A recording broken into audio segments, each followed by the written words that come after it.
going to raise you.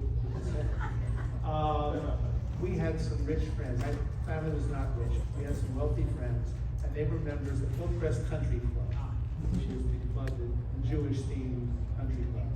And they take which was founded by Jewish entertainers when they learned they were not allowed to be in the Los Angeles Country Club because, and there's the story of, anyway. So we go in, and there's the comedians round table. Now I can't approach this, but around the comedians round table were George Burns, Jack Benny, Jan Murray, Larry Gelbart, Bill Silvers, Jack Carter, one or two others. I couldn't stare long enough to make a full mental. I thought, wow, that's amazing. So now we go sit and we eat like that. Later I saw Georgie Jessel walking around wearing a suit that Spike Jones would have rejected as being in bad taste. With medals pinned on the pocket of the sport coat, of the coat, the jacket, he had pinned medals. And he was walking around telling everybody about the pending execution of the staff of the New York Times for being communists. I thought, oh, I don't want to talk to Mr. Jessel. So I go to the breakfast buffet. I'm standing there waiting for them to bring out more food for the steam table.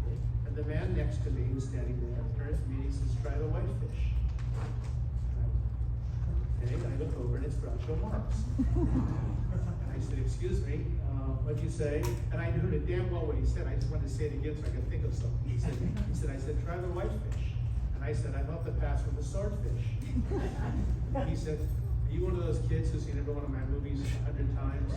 I said, no, 200 times. He said, which one is your favorite? I said, either horse feathers or duck soup, whichever one I saw most recently. And he said, which one have you seen most recently? I said, Night in Casablanca. And he said, oh, that was a piece of shit. And I thought to myself, I just heard Groucho Marx say shit. These days, on television, things, you can hear anybody say shit, right? But it's still exciting back then. And we talked a little bit, and it was very pleasant, and I thought to myself, I would never have approached him, because they happened to approach me. We had a lovely conversation. I went around bragging for years. Now, flash forward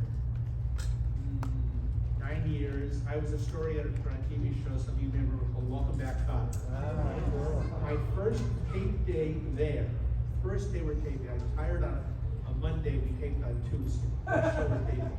I'm on the set of a taping, remembering how I used to go to Dick Van Dyke Show filmings and envy Bill Persky and Sam Denoff hanging out there on the set with the actors, and I'm now in their position. And before the show starts, the producer calls me and he says, we're having a cameo guest star tonight. Take your partner and go write something for him. I said, who's the cameo guest star? He says, Groucho Marx. And I made little, Lou Costello noises. And it turned out that we wrote a little bit for Groucho. It turned out he was not well enough to perform, but he came to the set, and I chatted with him, and then later Dave Kaplan took me up to Groucho's house a couple times to visit him. And it was sad in that each time he knew a little less of where he was. I got to watch the infamous Aaron Fleming in action. Every story you've ever heard is true.